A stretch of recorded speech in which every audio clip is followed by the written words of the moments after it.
pelo Senhor ter nos trazido até aqui nesta manhã para ouvir os santos conselhos do Senhor. São eles que nos edificam, que nos constroem, que nos ajudam. São teus conselhos vindo através de tua palavra. Obrigado pelo Senhor ter nos acordado cedo para vir a este lugar, para ouvir teus santos conselhos.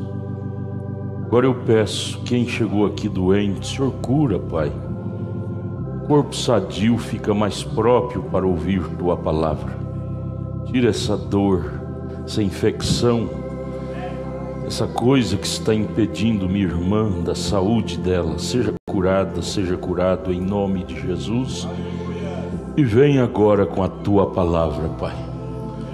Venha falar, Pai. Coisa mais necessária para esta hora qual estamos vivendo é o ensinamento da sua palavra. O santo ensinamento é que nos livra de tantas catástrofes, tantos males, tantos desastres. Ajuda-nos com o perdão de nossos pecados. Perdoa-nos, perdoa-nos, perdoa-nos, Jesus. Lava-nos com teu sangue, sangue precioso de Jesus. Perdoa-nos, perdoa-nos, em nome de Jesus Cristo. Amém, amém, amém. Bom dia com Jesus, irmãos. É bom estar aqui. Melhor lugar do mundo é estar na casa de Deus para aprender de Deus. Você é um privilegiado de vir à casa de Deus. Quantas pessoas aí fora estão se matando, se arrebentando por falta do ensinamento que produz na casa de Deus. Você é uma privilegiada, minha irmã, estar aqui. Deus te abençoe. Diga parabéns por você ter vindo, parabéns por você ter vindo na casa de Deus. Parabéns por te ver aqui, aí na galeria, Deus abençoe vocês. Parabéns, parabéns por vocês ter vindo à casa de Deus. Eu estava vendo a escolinha das crianças e antes, quando estava entrando a escolinha das crianças, foi lançado um versículo da Bíblia. Pode lançar ele de novo aí? Provérbios 22, 6, está lá. Educa a criança no caminho em que deve andar, e até quando envelhecer não se desviará dele. Educa. Quando eu vi isso, bati os olhos nisso, isso me estremeceu muito. Me estremeceu muito. Porque fomos criados, eu falo os mais velhos, fomos criados aprendendo que educar é bater. E isso não é verdade. Não é verdade. Educar é ensinar. É ensinar. E aí vem um peso muito grande em nós, os pais, pastor, líderes, o peso da responsabilidade de ensinar. Eu me lembrei daquele presidente do México, quando aquele autoridade militar fez um abaixo-assinado, convocou o irmão Brana para ir ao México. O México é um país católico. Eles não, até então eles não aceitavam evangélicos. Porém, aquele, não sei, coronel, não sei, vocês lembram? Mombrana conta. Convocou o irmão Brana porque ele havia assistido uma reunião muito tremenda do profeta desta era, lá nos Estados Unidos, onde houve cura, milagres, prodígios. E ele pediu, não, foi o presidente, aquele autoridade militar, assistiu à reunião do irmão Brana, ele era amigo do presidente do México, e ele trouxe esse testemunho, e aquilo fez com que o presidente do México sentisse dirigido a chamar o irmão Brana para pregar ali, em uma série de reuniões especiais no México. O arcebispo ali do México, de Roma, não é? Que trabalhava ali no México, disse: não, ele não vai vir. Porque, senhor presidente, se ele vier, você vai ver que é só essa gentinha ignorante é que vai lá para ouvi-lo, assisti-lo.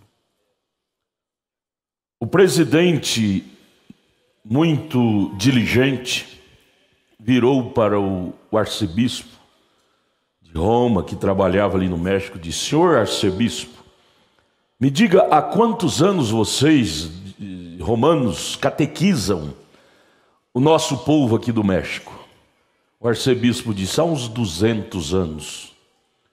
O senhor presidente disse: escuta, faz 200 anos que vocês trabalham catequizando, ensinando o povo do México, e ainda há gente ignorante? A responsabilidade é de vocês. Faz 200 anos que vocês trabalham aqui, catequizando-os, e ainda há tanta gente ignorante? Não, o senhor William Brana vai estar aqui. Então, quando eu vi aquele versículo lá, ali na tela, no meu escritório, isso me responsabilizou muito. Provérbios 22, verso 6. Educa ou instrui. Educar não é bater, é instruir, é ensinar. Educa o menino no caminho em que deve andar, no caminho em que deve andar. Qual é o caminho que você gostaria que seu filho andasse? É o caminho melhor que possa existir. Todo pai, toda mãe deseja o melhor para os filhos. E o melhor caminho é Cristo, é a palavra. Então, essa responsabilidade, se você for ler isso com a alma, a Bíblia não é para ser lida mental, é para ser lida com a alma. Quando eu li com a alma esse versículo ali no vídeo, isso estremeceu. Educa o teu filho. Educar tem um significado longo.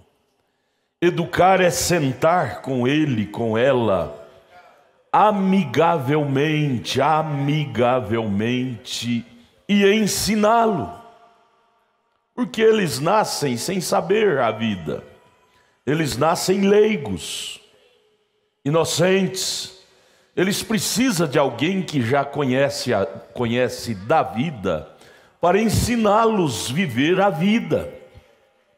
Eles vêm ao mundo de uma forma inocente, puros, inexperiente. Aí qualquer coisa de errado que ele faz, o pai bate, a mãe bate. Ele nunca vai aprender a vida assim. Nunca. Nunca vai aprender o segredo de viver, o segredo da vida. Ele precisa de alguém que sente com ele, com ela, e o instrua, e o ensine. Eu me lembrei do eunuco que estava vindo na carruagem. Eunuco cuidava da rainha. E ele estava vindo, lendo a Bíblia. De repente encontra com Filipe, o evangelista. Filipe, vendo ele ler a Bíblia, disse: você está entendendo o que você está lendo? O eunuco diz: como eu posso entender se não há quem me ensine? Então não é porque eles têm a Bíblia que eles entendem a Bíblia. Não é porque você dá, os pais dizem, não, eu dei a Bíblia para ele e para ela, missão cumprida. Não é assim. Não é só isso. Eu dei a mensagem para ela, para ele, está a missão cumprida. Ó, lavei minhas mãos. Não é assim. Lembra do eunuco? Como eu posso entender se não há quem me ensine? Ou seja, quem se assente comigo para me esclarecer o que isso quer dizer, o que aquilo quer dizer, para que eu possa ser um homem lúcido. Ensine, educa, instrui o menino no caminho em que deve andar. Gente, se nós formos ler isso no Espírito, nenhuma mãe terá tempo para celular, nenhum pai, quando chega do trabalho, vai ter tempo para televisão, celular. Você vai ver a tremenda missão que você tem: educar, ensinar. Só que nós, os pais, fomos criados assim e queremos continuar ignorantes assim. Que a cultura de ensinar é bater. Qualquer coisa está errado, bata. Isso é uma ignorância que nós herdamos de nossos pais. Educar é instruir. E não se instrui com vara. Ah, pastor, mas Salomão fala aqui em Provérbios 23, verso 13: não retires a disciplina da criança, porque fustigando-a com a vara, nem por isso morrerá. Tudo bem, cada coisa tem seus lugares. Fustigar com a vara, isso é depois que você ensinou 1.000.000 de vezes, instruiu 1.000.000 de vezes, e ela, aquela criança, menino ou menina, aleivosamente não quer tomar tua palavra. Aí, enquanto até os 7 anos, vale. Mas antes de você bater nele, nela, veja se você já ensinou ele 1.000.000 de vezes sobre aquilo que ela não está praticando. Toma por você, tomemos por nós. Quantas vezes viemos ao culto e aprendemos, e no dia seguinte estamos fazendo ao contrário? Não é só ouvir, é descer no coração equivale.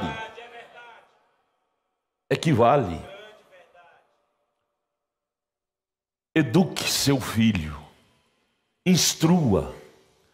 E aí, como pastor, vem essa responsabilidade para com a igreja. Instruir a igreja. E aí então vem as perguntinhas. Eu gosto porque isso também é instruir, é educar, é ensinar como devemos nos comportar. Eu vou ler rapidamente aqui. Hoje veio 1, 2, 3, 4, 5 perguntas. A primeira é: bom dia com Jesus, pastor. Pastor, o que é oferta alçada? Deus os abençoe. Você tem que ir no sentido etimológico das palavras. Alçar, a palavra alçada vem de alçar. Alçar é levantar. Ao diácono passar com a salva, você alça a mão com o dinheiro na mão e coloca na salva. Oferta alçada é aquilo que você faz na hora do culto. Oferta voluntária é aquilo que você faz para um trabalho especial da igreja. Como tivemos aqui quarta-feira, aquele trabalho tão lindo, tão maravilhoso do retiro, e tivemos vários irmãos e irmãs que colocaram ofertas voluntárias. O caso do irmão Du, Deus te abençoe. Ele ofertou 2 vacas. Deus abençoe, irmão Du. Oferta voluntária. Alçada é aquela que você levanta, ora e põe na oferta. É o que você sentir. Quantidade, oferta não tem quantidade. É aquilo que você sentir. Isso é retribuído em bênção. Malaquias 3 diz que Deus lhe retribuirá muito mais vezes. Dízimo é um compromisso cristão. Todo cristão é dizimista. Dízimo é para bênção material. Você vê aquele irmão todo enrolado na vida material, porque ele não é dizimista de coração. quando ele propõe com Deus em ser um dizimista fiel, a 10ª parte do que ele ganha, Deus não mente. Malaquias 3 diz que Deus abre as janelas do céu. Eu falo isso com experiência própria.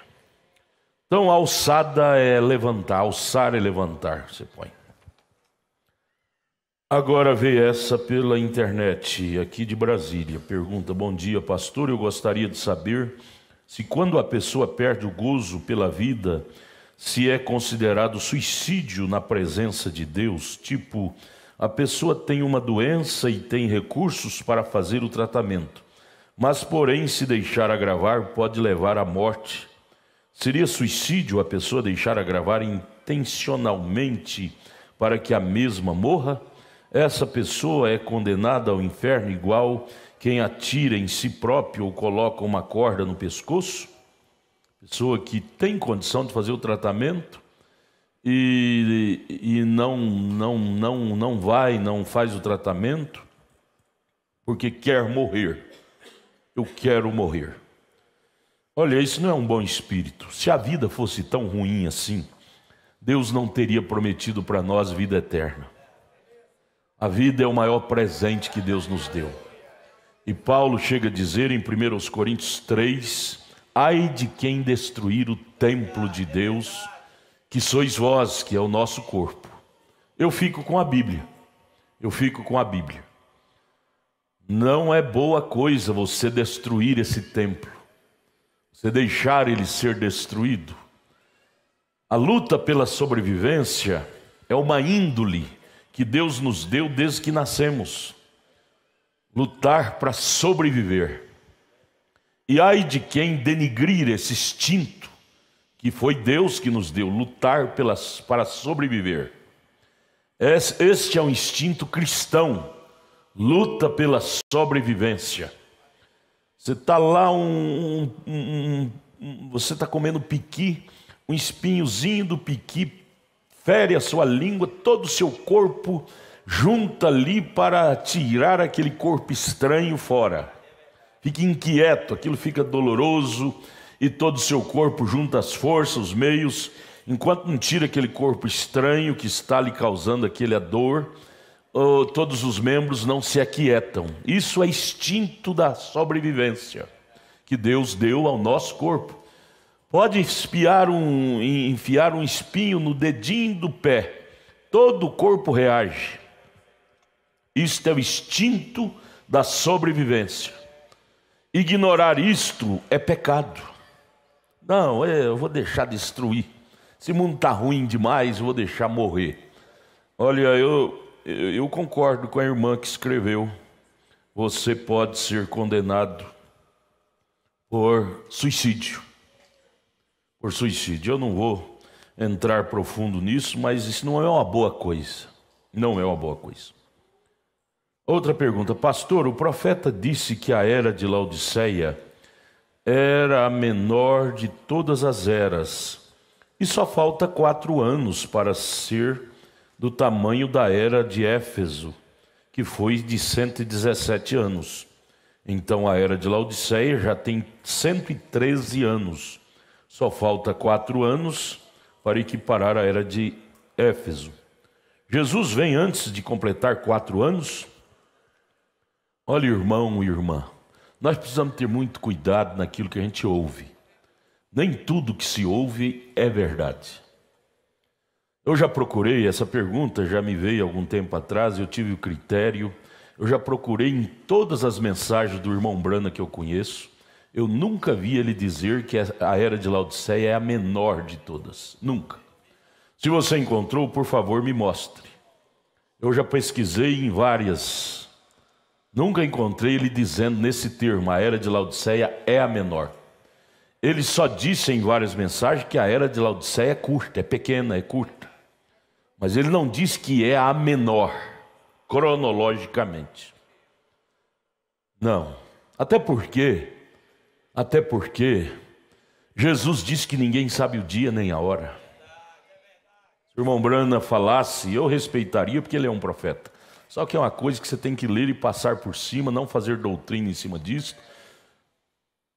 Porque se você fazer doutrina e a longanimidade de Deus esperar mais 20 anos depois da era de Éfeso, a era de Laodiceia passar 20 anos além da era de Éfeso, você vai ficar com uma cara grande. Ah, cadê Jesus? Não veio? Tinha que vir antes de 117 anos da era de Laodiceia. Nós temos que ter muito cuidado com as coisas que a gente ouve. Nem tudo que se ouve, às vezes é força de expressão. Às vezes um pregador prega coisas, dizendo datas, coisas assim, às vezes é força de expressão. Você tem que ver se aquilo é uma força de expressão ou ele está dizendo aquilo está escrito. Para não criarmos doutrina. E mesmo se estiver escrito, tem termos proféticos, tem termos que o irmão Branham usou, como por exemplo, 77 terminará o sistema desse mundo, a era de Laodiceia. Ele não disse que vai terminar, ele disse eu predigo, ele disse eu não profetizo, eu predigo, que por volta, ele não disse 77, disse por volta, o sistema terminará. Eu lhe pergunto, não terminou o sistema natural do mundo, não acabou? Acabou, gente, acabou, o mundo hoje virou lixo, o mundo hoje virou lixo. É porque nós olhamos isso e dizemos tem que acabar tudo. Não, não é assim. Acabou o sistema normal, natural. E acabou. Família hoje não tem respeito mais por nada, a sociedade... Acabou aquelas tradições boas que tinham, antigas. A única coisa que presta nessa terra é só a mensagem do profeta. É só o Espírito Santo. O resto virou lixo. Catástrofe, o mundo cheio, catástrofe moral, espiritual, tudo. Acabou. Você tem que dar glória a Deus por você ainda conservar intacto. Não acabou. A minha fé não acabou. A outra pergunta, pastor, me ajude a entender. O profeta diz que quando Jesus vier para os judeus, a noiva estará na glória, e ele diz que Jesus vem 3 vezes à terra.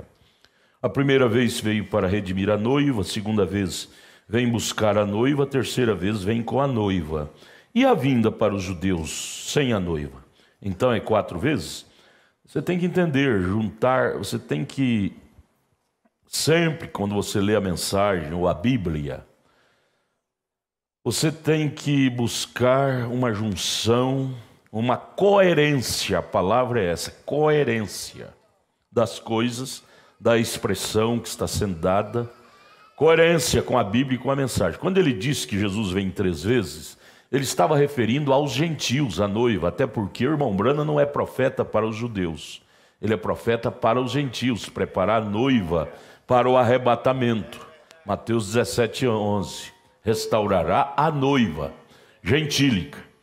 Para os judeus já é uma vinda lá para eles. Ele está dizendo 3 vindas para a noiva. Veio para redimir, vem para buscar e virá para julgar o mundo com a noiva.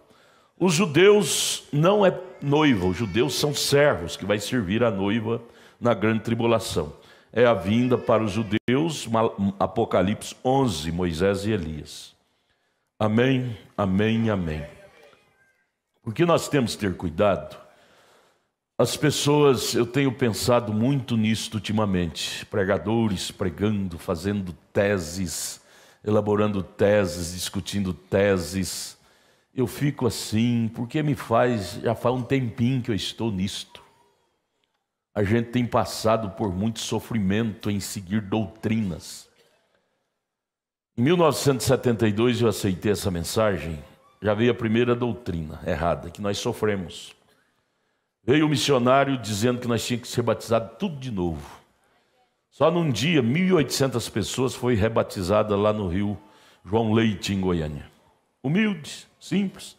O que ensinava, porque o missionário vem dos Estados Unidos, a gente cria. Eu não creio que isso foi pecado. Nós fizemos da maior forma, mais simples e humilde. Em 1973 veio a doutrina que Jesus vinha em 77. O Branham disse que vai terminar o mundo, então Jesus vem e aí criou a doutrina que 3 anos e meio antes era a grande tribulação, então não é 77 o arrebatamento, é 73 e meio. 3 anos e meio antes de 77, 73 e meio. Eu estava terminando meu primeiro grau, 73. Aí, menino já não gosta muito de estudar, não é? Aí eu morava na roça, eu disse, pai, falei para meu pai, papai, eu vou ser arrebatado esse ano mesmo, que vai ser 73,5. Então eu vou ajudar o senhor, vou sair da escola, vou ficar aqui ajudando o senhor na roça, porque eu não vou precisar dessa escola mesmo, vou ser arrebatado. Meu pai ficou doidinho, esse menino tá louco. Mas ele, muito materialista, disse, então tá bom, então você vai me ajudar na roça. Materialista, ele nunca foi cristão. Deixei e fui ajudar ele na roça. Passou, Jesus não veio nada, se eu quis terminar, estava faltando 3 meses para mim terminar o primeiro grau. Aí eu tive que fazer um ano todinho depois, por causa de ensinamento errado. Depois veio que o irmão Branham tinha que voltar para ressuscitar, para revelar os selos, porque ele não terminou seu ministério em vida, tinha que ressuscitar de novo e vir. Para nós sair disso foi outra batalha. Depois veio outras e outras, e por último veio essa doutrina terceira puxada, que Jesus já veio nessa nuvem, é a vinda literal de Jesus, nós já estamos no milênio, e sofremos demais também com isto.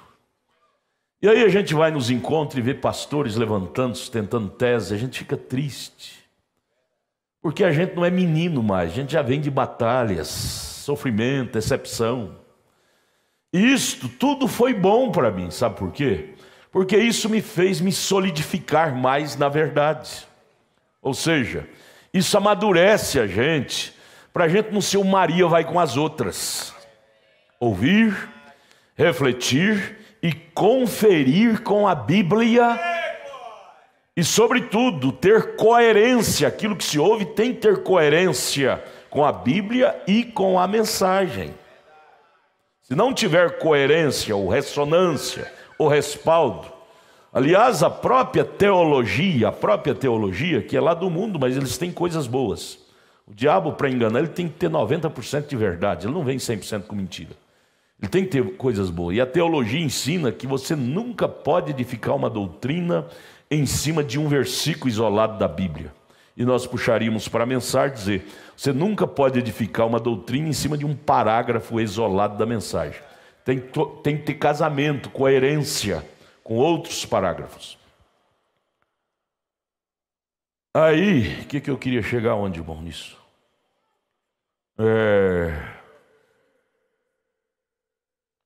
Foi surgindo doutrinas, respondendo a pergunta, não é?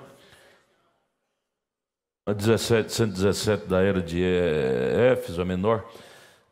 Foi surgindo doutrinas e doutrinas, e o prazer que a gente tem no coração é esse, que Deus nos guardou desses enredos.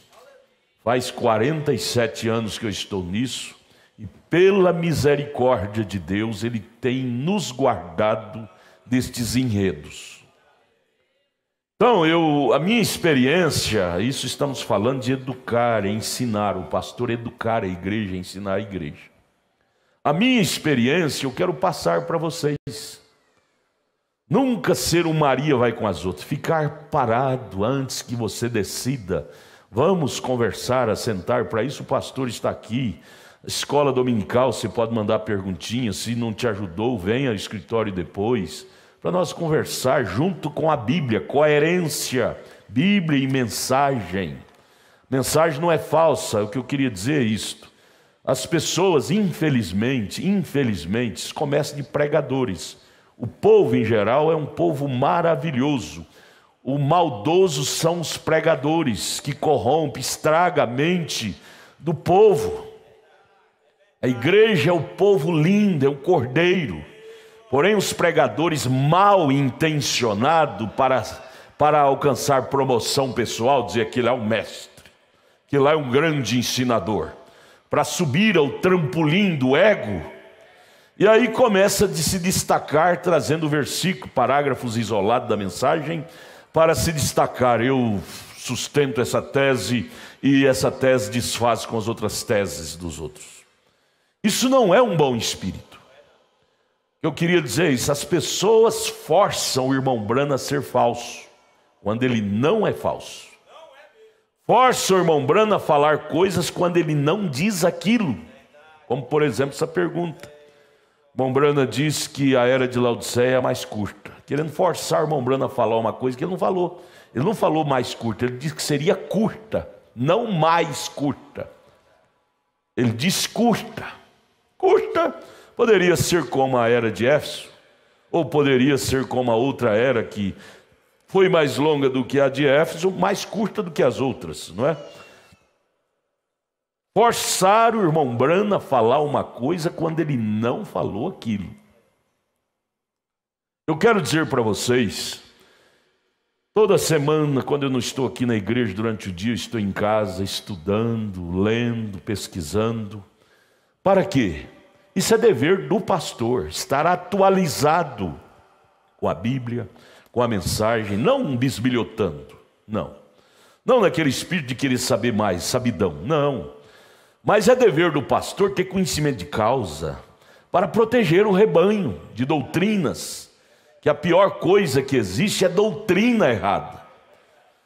A doença física não é tão mal quanto doutrina errada, que é a doença espiritual. Tira a pessoa do verdadeiro. E mais do que nunca nesta última era, chamada era da confusão, o irmão Brana disse isso na era de Filadélfia 117, que seria um tempo de grande confusão, agitação, que Jesus iria. Mais do que nunca, um pastor de Deus deve ter responsabilidade espiritual e consciência que estamos agora nesse momento de grande confusão. Profetizado pelo profeta, mensagem à era de Filadélfia 117 e outras mensagens. Agitação, confusão.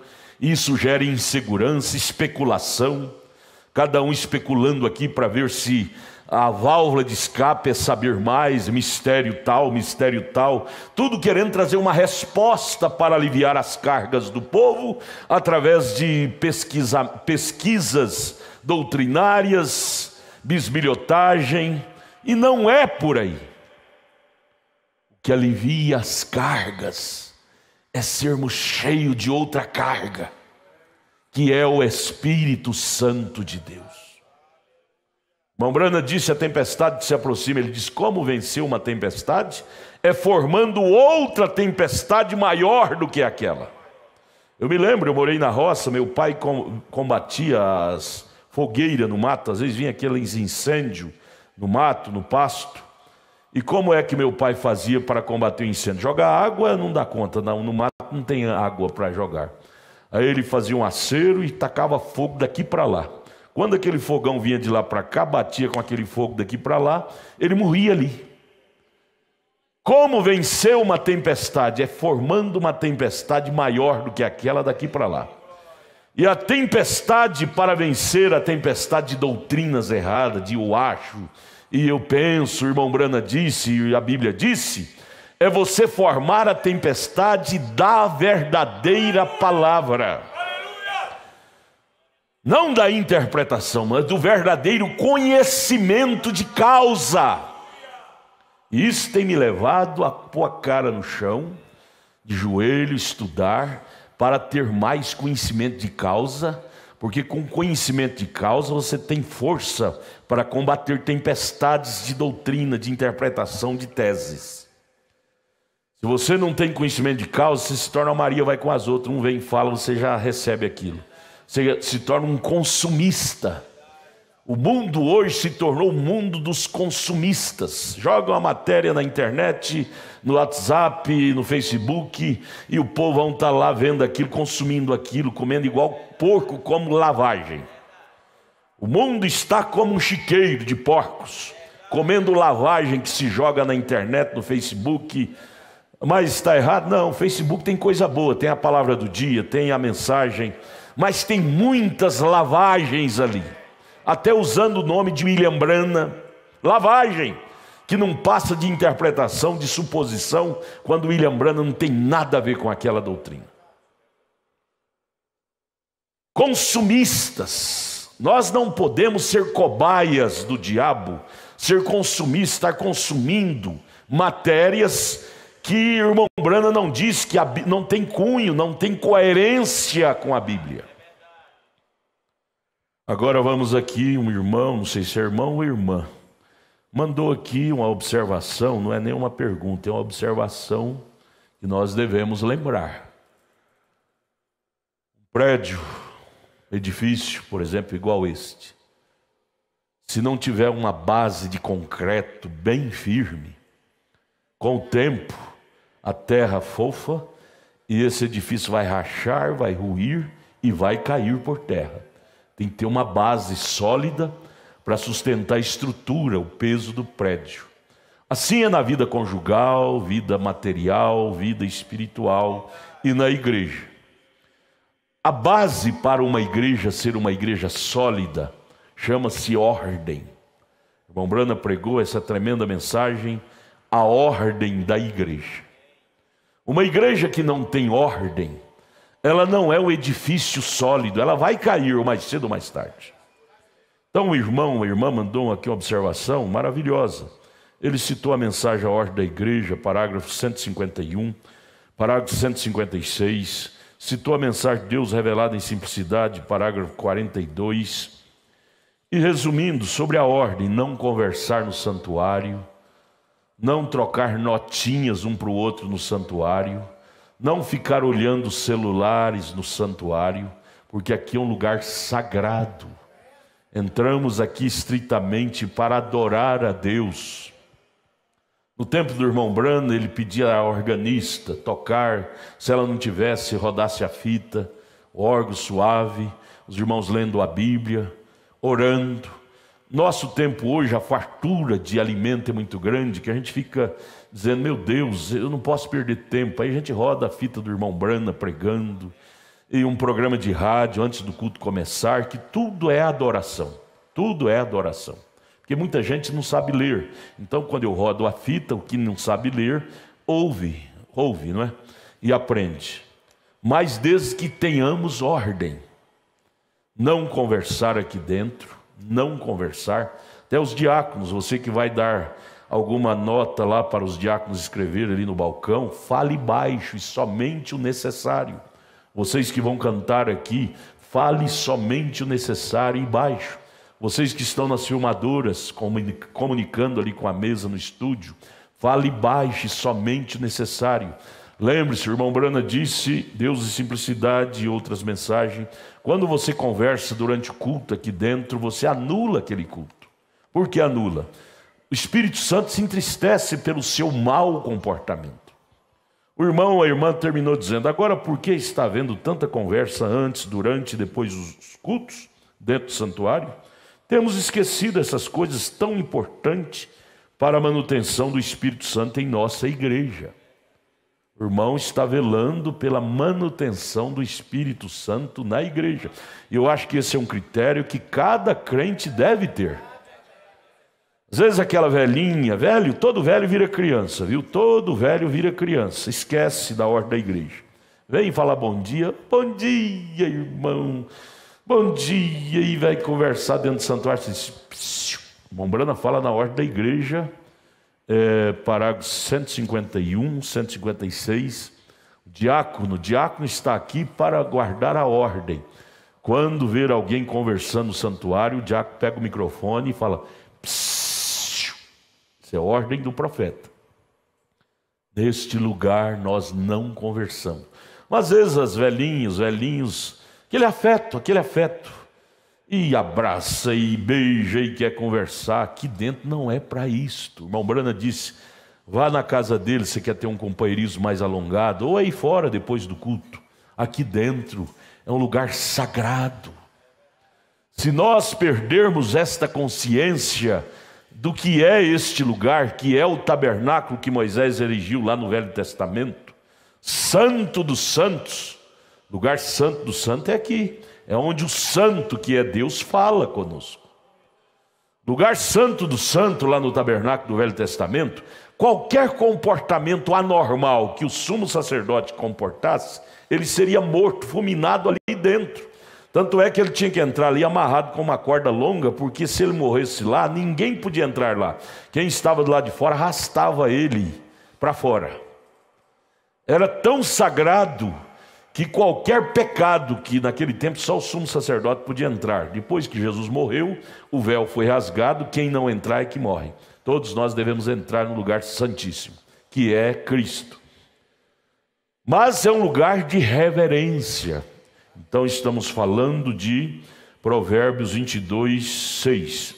Instrui o menino no caminho que deve andar. Educar. Educar é instruir. Instruir é ensinar.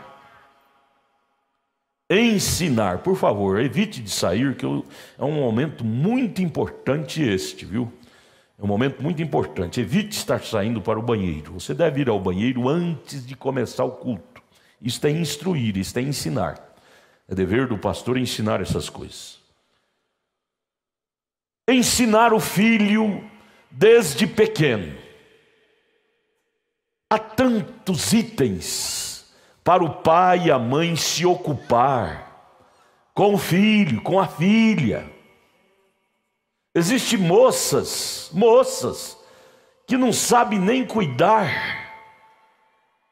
de si, da sua higiene íntima.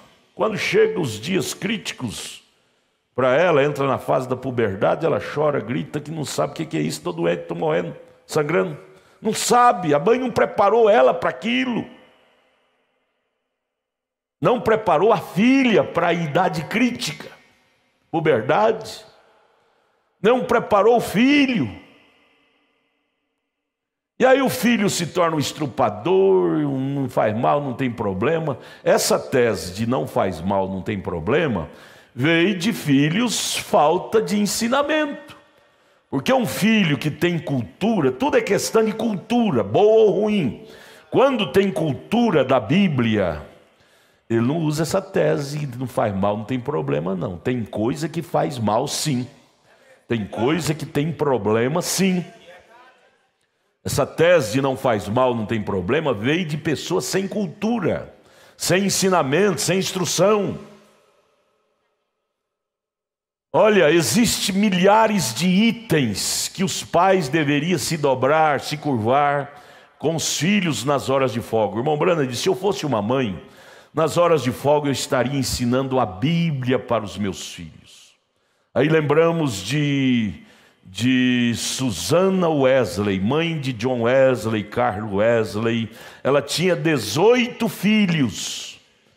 E ela achava no seu espaço 2 horas por dia para catequizá-los no Evangelho, ensiná-los o Evangelho. Por isso criou aqueles meninos cheios de boa cultura. John Wesley, aquela tocha de Deus. Carlos Wesley, aquele grande escritor de hinos, inspirado. Fruto de uma mãe que se ocupou em Provérbios 22, 6, educar, instruir os filhos.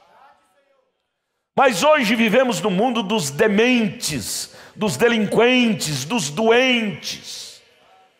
Estou cansado, estou estressado, estou estressada, eu não tenho tempo para educar o filho.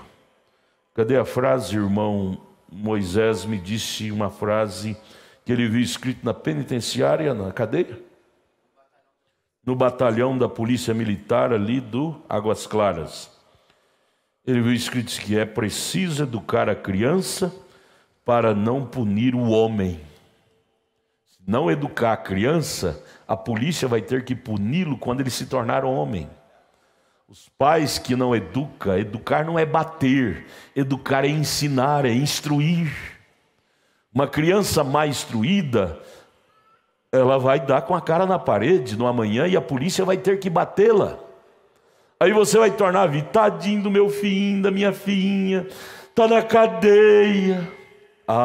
E lembra daquele moço condenado a fuzilamento nos Estados Unidos, e antes de ser fuzilado, ele mandou chamar a mãe, e a mãe veio, ele deu uma mordida na cara da mãe que estraçalhou o batalhão. O comandante do batalhão disse, por que na hora de você ser fuzilado, você ainda comete esse pecado de morder, querer matar sua mãe? Ele disse, por causa da má conduta da minha mãe, é que eu estou aqui hoje para ser fuzilado. Minha mãe não me ensinou cultura de vida.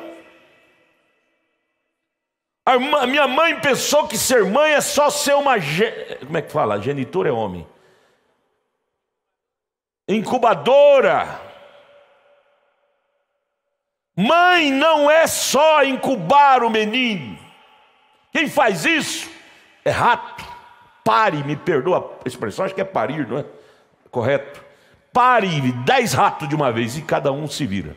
Perdiz, choca 10 ovos de perdiz, elas cada uma se vira. A mãe não preocupa em cuidar dos filhotes. Nós não somos ratos, perdizes, nós somos filhos de Deus. E estamos construindo uma civilização extraterrena. Civilização celestial. E para construirmos essa civilização, que é a nossa família, nossos entes queridos, precisa de dedicar tempo com esse povo, gente. Precisa de assentar, conversar, dialogar, ver as perguntinhas que às vezes eles têm vergonha de fazer, que muitas vezes nós, os pais, tornamos tão bravos, maus, qualquer coisa, batendo. O filho não tem coragem de confidenciar coisinha para o papai. Se há uma coisa que eu mais me reprovo, foi isso na minha vida de pai. Hoje já estão todos criados, mas eu devia ser mais educado com eles. Eu não tenho vergonha, irmão. Eu não tenho vergonha de confessar meus erros, porque meus erros servem de ensinamento para vocês. Não errar. O filho não tem coragem de confidenciar as coisinhas dele, masculina, porque senão o pai já pega e taca nele. A mãe pega, taca nela. Os filhos devem ser o maior confidente do filho é a mãe, é o pai. Porque o pai tem experiência de vida, é o professor para ajudar o filho. A mãe tem experiência de vida, é a professora para ajudar a filha. Mas infelizmente nós ajudamos pensando que a ajuda é taca. Errou, apanhou. Igual a polícia faz. Errou, prende na cadeia. Isso não ajuda ninguém. Quantos prisioneiros vai para a cadeia e sai dali pior? Porque lá na cadeia aprende com outros prisioneiros táticas piores. Cadeia não conserta bandido. O que conserta bandido é levar eles a um novo nascimento. Libertar daquele espírito mau. Cadeia não liberta ninguém. Cadeia cria mais ódio no coração. Taca de pai para filho faz criar mais ódio. Eu me lembro de meus irmãos mais velhos, todos diziam, quando eu completar 18 anos era a idade da época da independência, disse, eu vou sair de casa, eu não suporto meu pai. Porque era paulada. Isto é ruim para construirmos uma nova sociedade. Nós cristãos estamos supostos a construir uma sociedade moderna. Sociedade moderna não é letras, mas é caráter, é qualidade de espírito.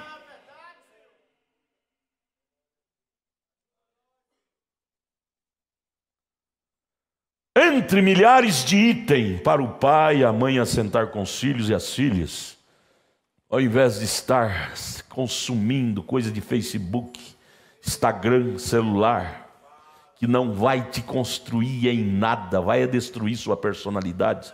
Consumir uma notícia errada, mentirosa, o que vai te edificar aquela notícia? Doutrina, está falando da mensagem, você te escuto. Aquilo pode te destruir. Você deve assistir o culto do seu pastor. Pastor, cada cidade Deus tem seu anjo. E o anjo tem o recado para o crente daquele lugar, daquela região. Porque cada região tem o seu espírito mau. E o pastor, que é o anjo, ele tem o combate daquele espírito que rege aquela região. Espírito mau. Lá daquela outra cidade, daquela outra, o combate usa a mesma mensagem, a mesma Bíblia, o combate é diferente. Você deve se nutrir com o nutrimento da sua região, do anjo da sua região, do anjo da sua igreja. Isso é a Bíblia.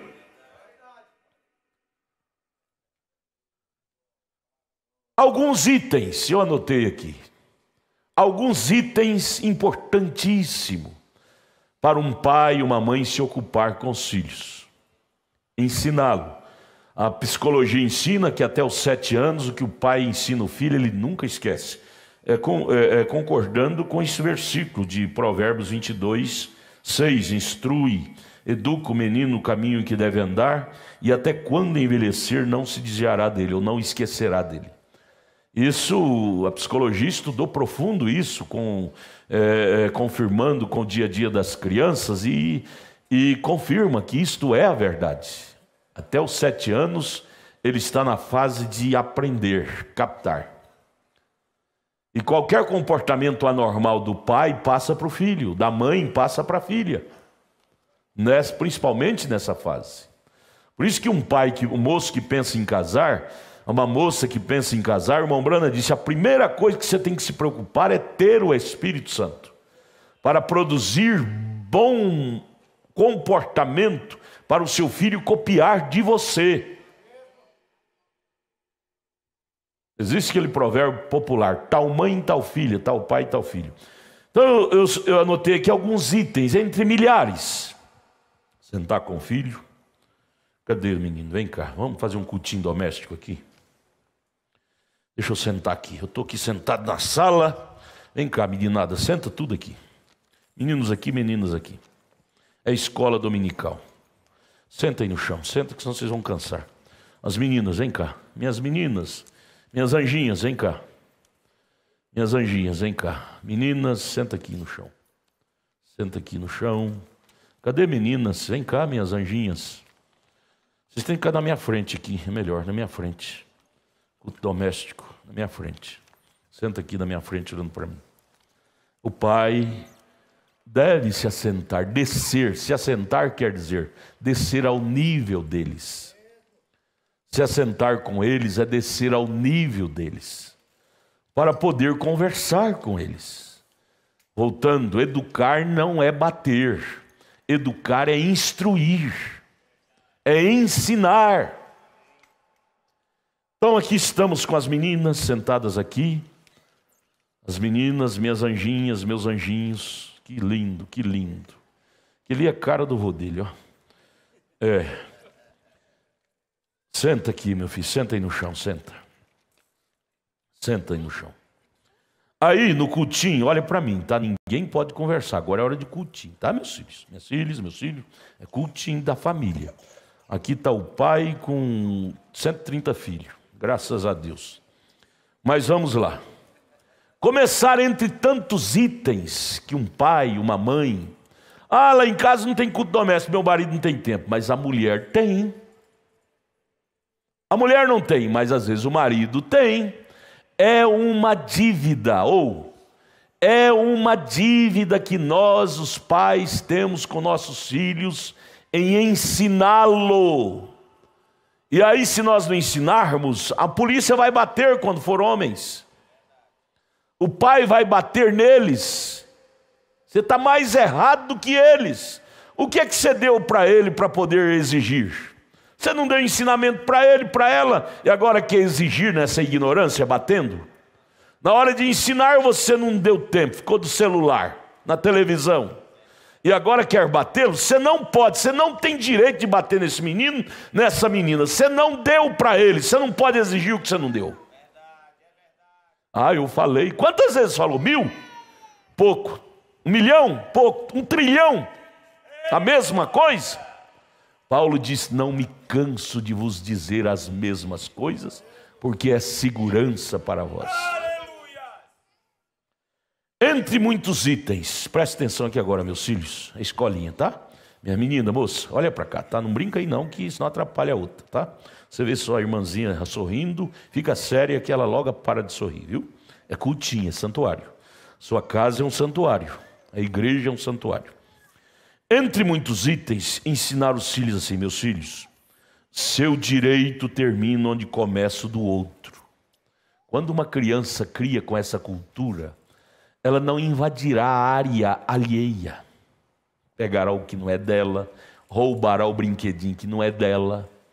Ela cria, o pai e a mãe fundem essa cultura. Seu direito termina onde começa o do outro. Aquilo não é seu, aquilo é a área dele. Aquele brinquedinho não é seu, é a área dela. Não é seu, é dela, é dele. Seu direito termina onde começa o do outro. Senão cresce aqueles meninos rebeldes, tudo quer ir, tudo quer se meter, pegar. Quando essa cultura com educação, você tem que respeitar o espírito da criança. Você tem que ter educação com a criança.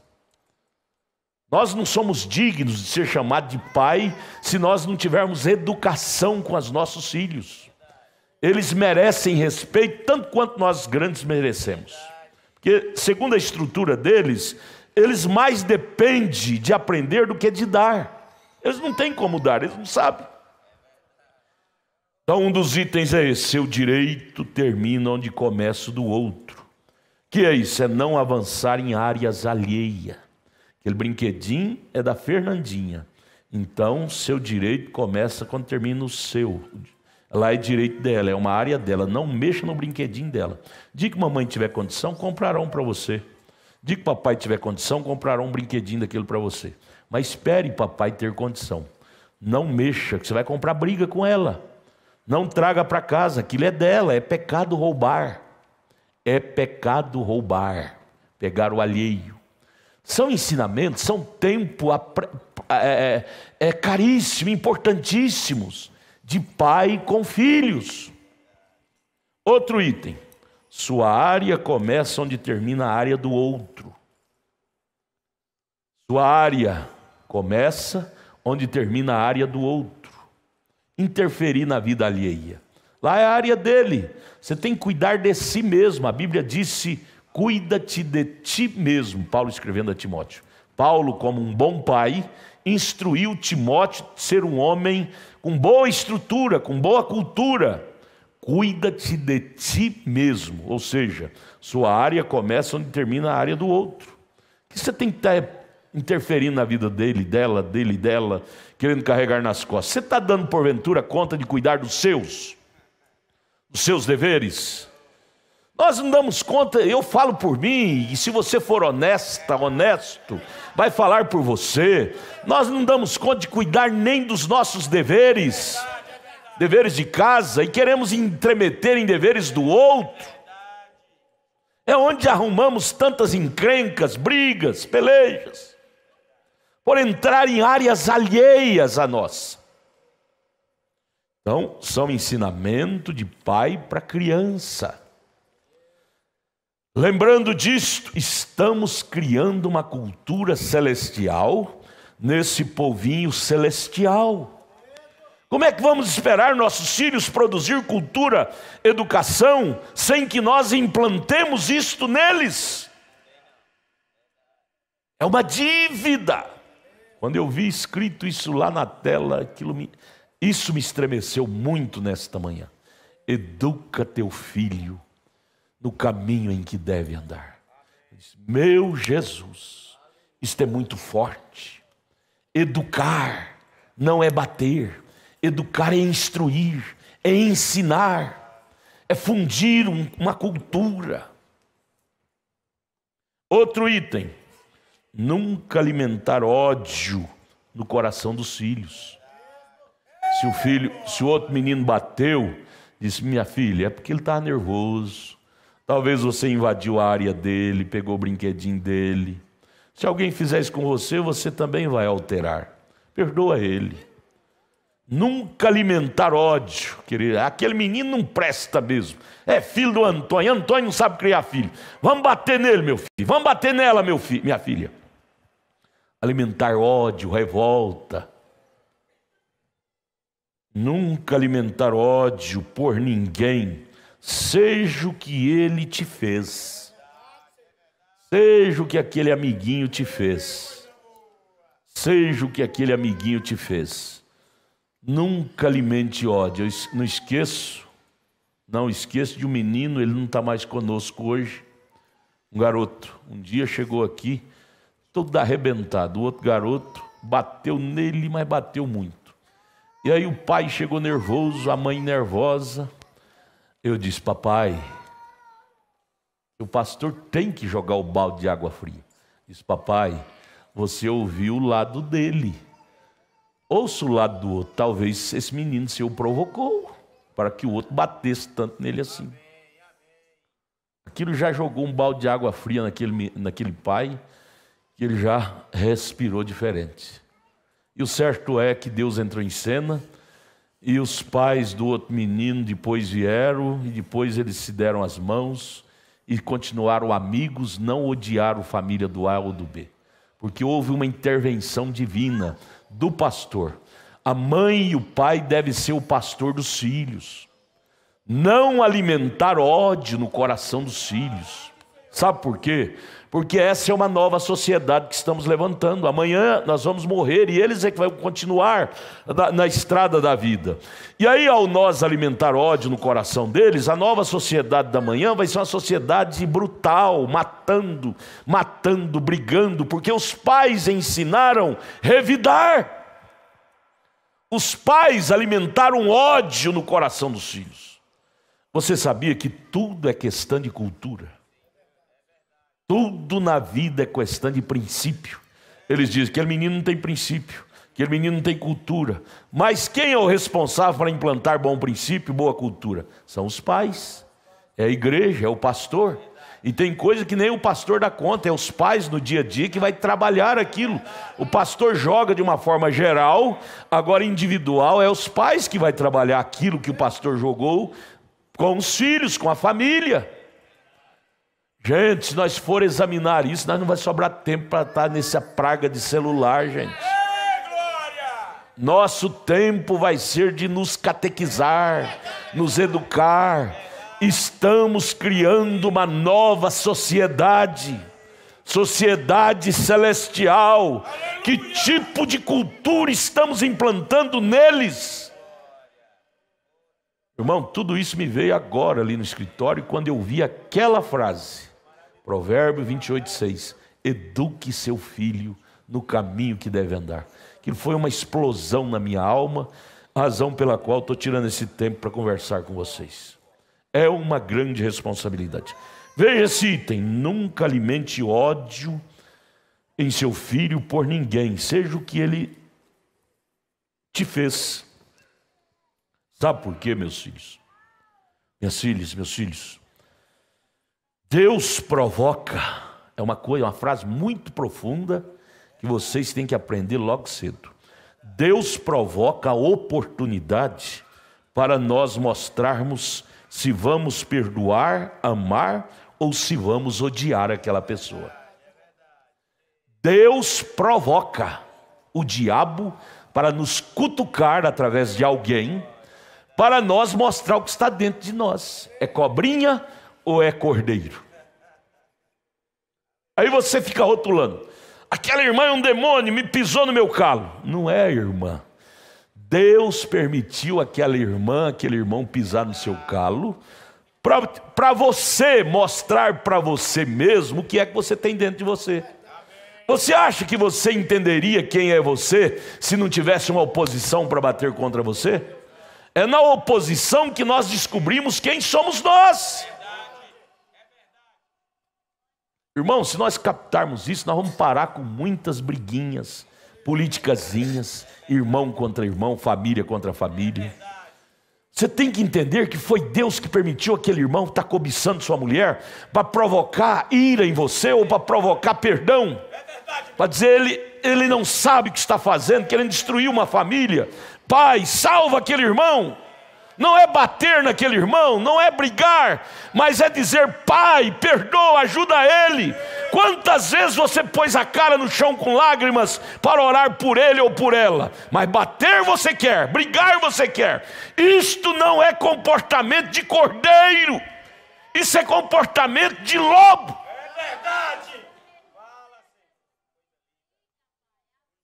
Deixa eu ler isso aqui de novo. Deus provoca oportunidade para nós mostrarmos se vamos perdoar, amar ou se vamos odiar. Ou seja, para você mostrar para ti mesmo quem é que está forte dentro de você. É o ódio ou é o amor? É a natureza do lobo ou é a natureza do cordeiro? Aí nós rotulamos: é aquela irmã me provocou. Aquele irmão não foi ela não. Ela é um instrumento. Deus permitiu aquela irmã ser usada para te provocar. Esta é uma matéria de nós passarmos para os nossos filhos, quando eles vierem envenenados da escola, da igreja. É uma matéria para ensinar a eles, para não alimentar ódio. Meu filho, Deus permitiu aquele irmãozinho da igreja te pisar no seu calo, te dar um tapa, falar mal de você, só para você mostrar para você mesmo quem é que está forte dentro de você. Se é o ódio ou se é o amor. Meu filho, minha filha, veja quem você vai alimentar agora.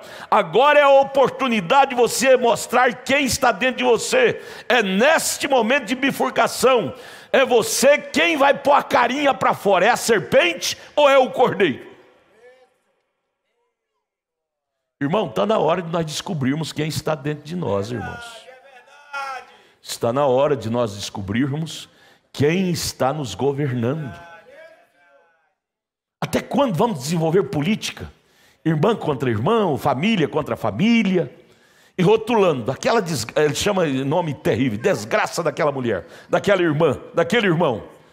Aquela irmã não tem culpa de nada, aquele irmão não tem culpa de nada, ele foi usado por Deus. Deus permitiu o diabo usar ele para provocar em você oportunidade de você mostrar para você mesmo quem está dentro de você.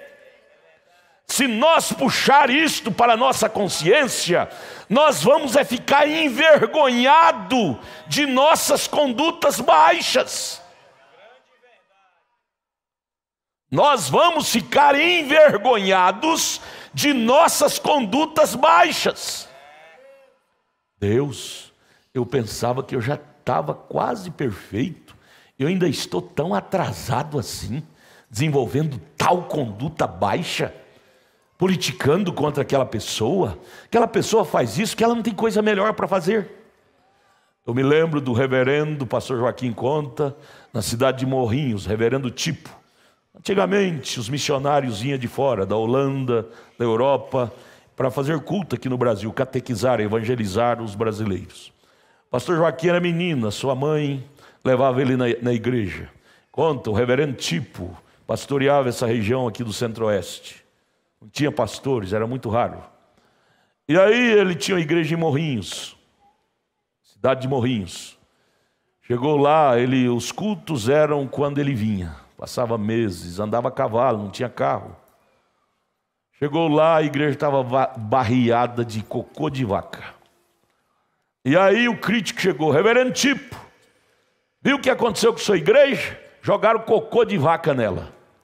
O reverendo Tipo, caladinho, pegou a mangueira, começou a lavar aquilo, e dizendo, ele não tinha uma coisa melhor para dar para a casa de Deus, deu cocô de vaca. Ele deu o que tinha. Quando as pessoas te maltratar, te pisar, te denegrir, diga para ti mesmo, ele deu o que ele tinha de melhor. O que ele tinha de melhor era isto. Porém, eu tenho o melhor, eu tenho sangue para lavar. Eu tenho água para lavar. Não vou brigar. Aí eles incitaram, reverendo, o senhor não vai ver quem fez isso? Não vai brigar, não vai denunciar? Ele disse, não. Aconteceu isso porque ele não tinha uma coisa melhor para dar para a casa de Deus. Deu cocô de vaca. Isso é lindo, irmão. Isso fala de cultura cristã. Isso fala de comportamento cristão. Se nós descer de nossos pedestais do ego, da arrogância, do humanitismo, do autoprotecionismo, nós vamos deixar de muitos comportamentos ruins. Eu estou reunido com essas crianças, mostrando para os pais que isso é dever dos pais, infundir essa cultura no coração dos filhos. Já pensou, os filhos crescem com essa cultura, se bater, revida, se matar, revida. Onde vai parar a nossa sociedade evangélica no amanhã? Onde vai parar a sociedade cristã no amanhã? Cheio de revides. Aí que diferença faz do mundano com o cristão? Pancada para lá, pancada para cá.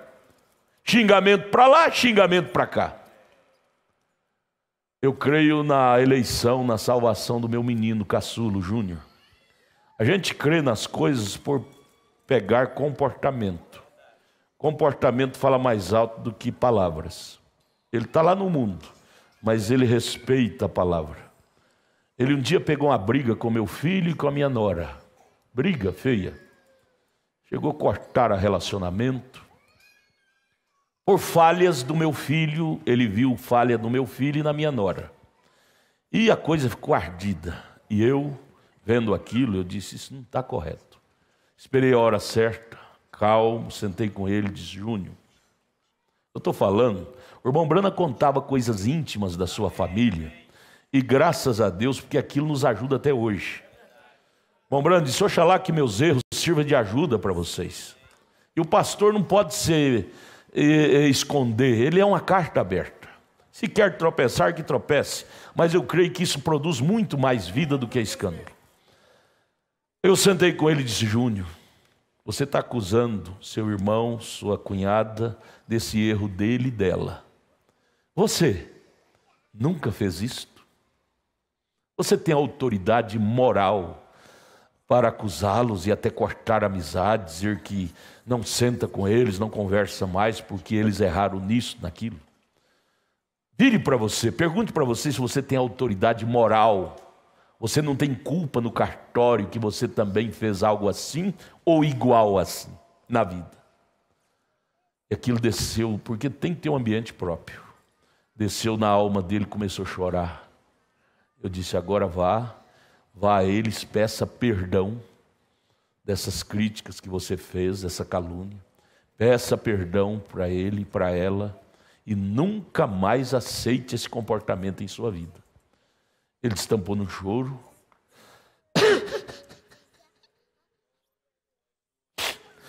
E o certo é que ele mandou um e-mail para eles, dizendo, me perdoe, eu errei profundamente, me perdoe.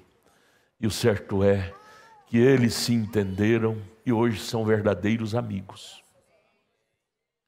Hoje são verdadeiros amigos. Por isso que eu creio na eleição dele. Ele tem temor. Mas basta nós sentar na cadeira do outro e ver se nós temos autoridade moral para condenar o outro naquela falha dele ou dela. Todos nós temos culpa no cartório. Se você não fez, mas você desejou fazer, e Jesus disse que aquele que deseja no coração é como se tivesse feito. Ele falou isso sobre adultério. Ele disse que quando você cobiça uma mulher, é como se tivesse deitado com ela. Quem falou isso foi Jesus.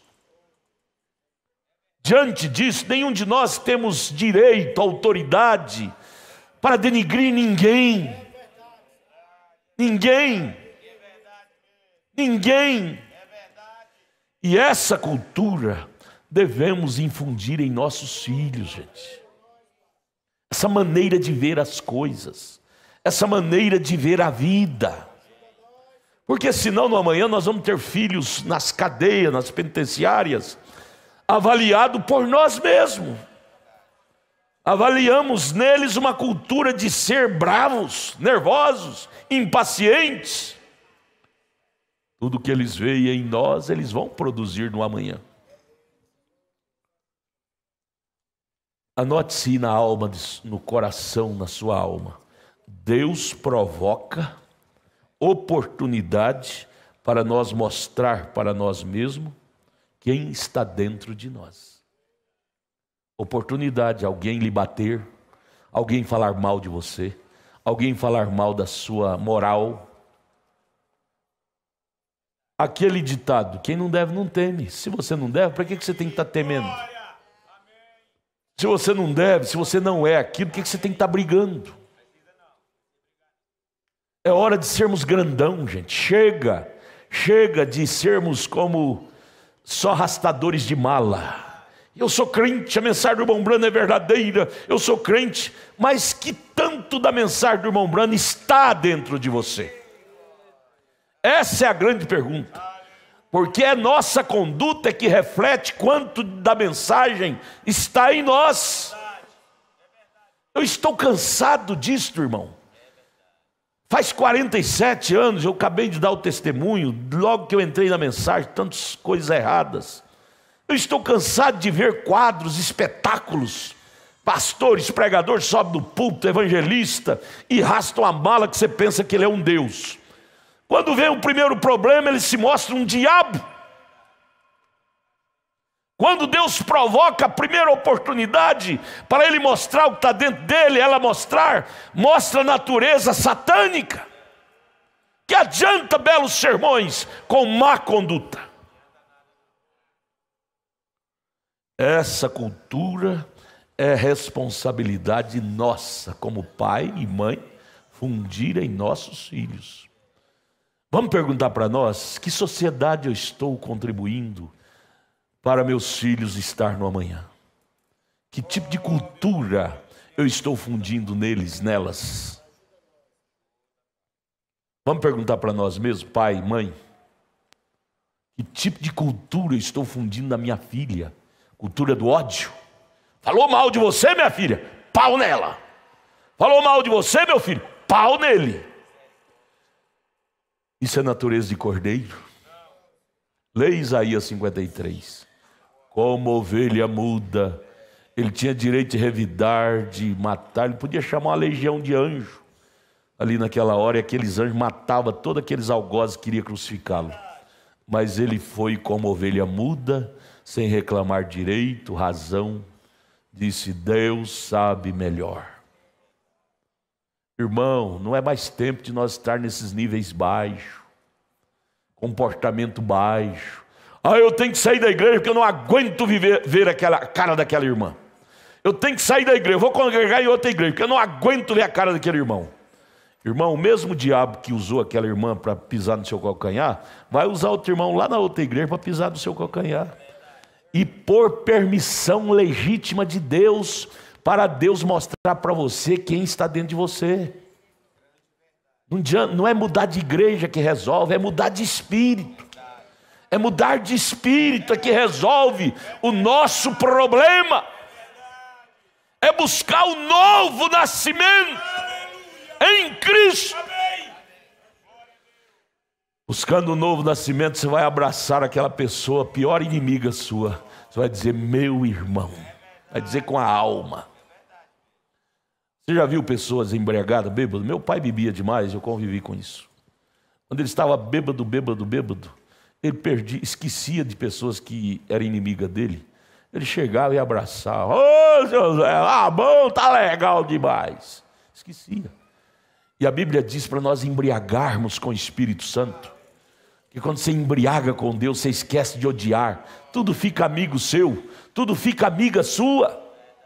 O que convence pessoas não é paulada. O que convence é amor divino. É amor. Amor convence mais do que ódio, do que briga, do que porretada. E é dever nosso como pai e mãe cultivar essa cultura em nossos filhos. Olha quão lindas essas meninas aqui, ó. Às vezes eu brigo com a minha nora, eu brigo com meu filho. Dia de culto, fim de semana, eles estão saindo por aí. E não vem no culto trazer os meninos. Depois que crescer, essa menina começa a cortar o cabelo, usar roupa sensual, aí vai brigar, bater na menina. Eu estou falando isso que eu estou falando de dentro da minha casa. Eu tenho que falar de coisas de dentro da minha casa para vocês entenderem que quem fala aqui não é o Adalto, é o ofício. Deus nos ama, gente. Deus nos ama. Eu tenho que falar de coisas que eu convivo. Eu falo do meu defeito para ajudar vocês. Que sociedade esperamos ter no amanhã sem que nós contribuímos com ela? Cultura, é questão de cultura, é ensinamento. Educar não é bater, educar é ensinar. E se ensina, é conversando. É sentar, conversar. E com educação, meu direito termina onde começa o teu. Agora é teu direito, o meu acabou. Ensinar isso aos filhos, às meninas. E cresce uma família tão meiga, tão educada, tão aplausível, tão boa de convivência. Eu sou crente, não tem jeito de eu conviver na Laodiceia. É pelo contrário. Quem dá conta de conviver na Laodiceia é um cristão. O não cristão briga, bate, vai na cadeia, mata O cristão é a única pessoa que dá conta de conviver na Laodiceia. Ah não, eu sou um cristão, não dá para mim conviver naquela empresa, eu tenho que sair daquele trabalho. Lá é capeta, é demônio, o chefe, os empregados. Você está falando que você não tem ainda o novo nascimento. O irmão Brana diz que quando a pessoa é nascida de novo, ela suporta os errados. Ela suporta os errados. Ela suporta conviver com os ignorantes sem se machucar. Tendo a misericórdia deles. Quantas vezes você já orou por aquele patrão? E quantas vezes você já falou mal dele? Você está entendendo? Nós não temos direito de falar mal das pessoas se nós não oramos e jejuamos por eles.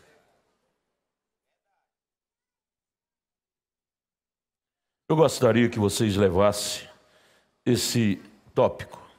Deus provoca a oportunidade para nós mostrar e ver se vamos perdoar, amar ou se vamos odiar. É Deus que provoca situações para nós mostrar para nós mesmos o que está dentro de nós. Aí vem, a mensagem está na mente ou está no coração? Porque se estiver na mente, o coração vazio, só vai sair faísca. É ódio, é crimes, é briga, é baixaria. Mas se a mensagem estiver no coração, você vai ter o comportamento que o irmão Brana tinha. O touro bravo veio para matá-lo. Ele disse: oh, eu estou no seu terreno, me perdoe. Eu entrei na sua área, me perdoe. Eu entrei na sua vida, me perdoe, eu não tinha que ter entrado. O Brana tinha educação. Não existe uma pessoa mais educada do que a pessoa que nasceu de novo. Não existe uma pessoa mais educada na terra, melhor de se conviver, do que uma pessoa nascida de novo. Não existe. Está escrito em 1 Coríntios 13, o amor tudo suporta, tudo espera, não age com indecência, não provoca escândalo, o amor é grandão. Retrato falado da pessoa véu adentro está lá em Coríntios 13. Amor, comportamento do nascido de novo. E essa cultura é dever nossa, dos pais, das mães, fundir em nossos filhos. Que adianta, mamãe? Ah, eu tenho que trabalhar, e trabalha dia e noite. Chega em casa, os filhos ficam a babá. Porque não tem tempo, tem que ajudar o pai a ganhar dinheiro. É ganhar dinheiro. E o profeta Naum diz que os fim dos tempos as pessoas iam juntar dinheiro em saco furado. Coloca na boca, derrama no fundo. Coloca na boca, derrama no fundo. Nada satisfaz. Concupiscência da carne, concupiscência dos olhos, soberba da vida. E os filhos crescem sem o acompanhamento da mamãe. Babá não tem dom para educar filho. Babá faz é bater, se eles aprontar. Quem tem comissão de educar filho é mãe, é pai. Você está ganhando dinheiro para dar roupa nova para ela, comida boa. Mas e alma nova? O que você está contribuindo para dar para essa menina, para esse menino? Só pensamos no material, dinheiro, dinheiro, dinheiro. E alma, e caráter? Estamos preocupados com a alma deles? Infelizmente, estamos mais preocupados na aparência exterior. Aparência, tem que ser educado, tem que fazer faculdade, tem que ter 2, 3 faculdades, ela tem que ter, ele tem que ter. Tudo bem, tudo bem. Mas e a alma dele? Que adianta ser culto, doutor, doutora, e uma alma inconversa, sem Deus? Que sociedade estamos construindo, amados? Meus filhos, me perdoe, a vossa atenção foi preciosa, foi maravilhosa. Mas isso é o que o Espírito chacoalhou meu coração quando eu vi aquela frase no vídeo. Educa seu filho. O Espírito arrebentou, trovejou no meu coração e diz: educar, isto é uma grande responsabilidade. E nós tomamos a escola toda para falar disto. Me perdoe, mas foi Deus que me mandou fazer isto. Domingo que vem a gente continua o estudo da mensagem adoção, que está sendo uma bênção. 5 horas teremos a Santa Ceia. Obrigado, meninas, obrigado, meninos. Nós temos um grande ministério. Nosso grande ministério não é ver celular. Não é ser consumista dessas coisas de celular. Nosso grande ministério é de construir uma família. Eu tenho uma frase, eu já falei para vocês ela aqui. Me vem, às vezes eu medito nessas coisas e me vem frases. Uma delas é esta: o grande faz história, o pequeno vê história. O grande, ele faz, ele constrói história. Veja a galeria, a história dos heróis da fé, lá de Hebreus 11. Leia a biografia de cada um daqueles personagens. Que história grande eles construíram. Porém os pequenos ficam idolatrando. Paulo foi grandão, Abraão foi grandão. E eu? Qual é a minha história que eu estou fazendo hoje? Escreva isso na página branca de sua Bíblia, lembrando disso. Os grandes fazem história. Os pequenos vê história. William Branham, ele construiu um legado, uma história que hoje nós lemos, a gente fica cabisbaixo, admirado. Comportamento. Os grandes não têm tempo para ficar admirando histórias dos outros. Os grandes, o tempo deles é ocupado em fazer história para os outros. Você diz que é grandona, grandão, mas fica direto consumindo história de celular, fake news, histórias mentirosas, a maioria delas, e você diz: eu sou da mensagem, sou o melhor, o crente melhor que a nação, melhor. Você não está grandão, não. Você não está grandona, não. Você é um consumista de história. Os grandes fazem história. Os pequenos vê história. Você entendeu? Entendeu, irmã? Entendeu, irmão? Funde isto nas crianças. Elas vão crescer com essa cultura. E elas não vão ser cobaias de histórias fake news, maioria delas. Mentiras falsas, histórias falsas. Procure ensinar seus filhos a fazer a história dos heróis da fé. Ou seja, continuar fazendo a história de Hebreus 11. Continuar escrevendo a história dos heróis da fé no seu dia a dia. Ou você acha que a história dos Atos dos Apóstolos acabou? Abra sua Bíblia em Atos dos Apóstolos. Lá no final, no último capítulo de Atos dos Apóstolos, só para me te contar uma curiosidade que eu vi no Atos dos Apóstolos. Abre a sua Bíblia. Atos dos Apóstolos, o último capítulo de Atos dos Apóstolos. Cadê? Antes de Romanos.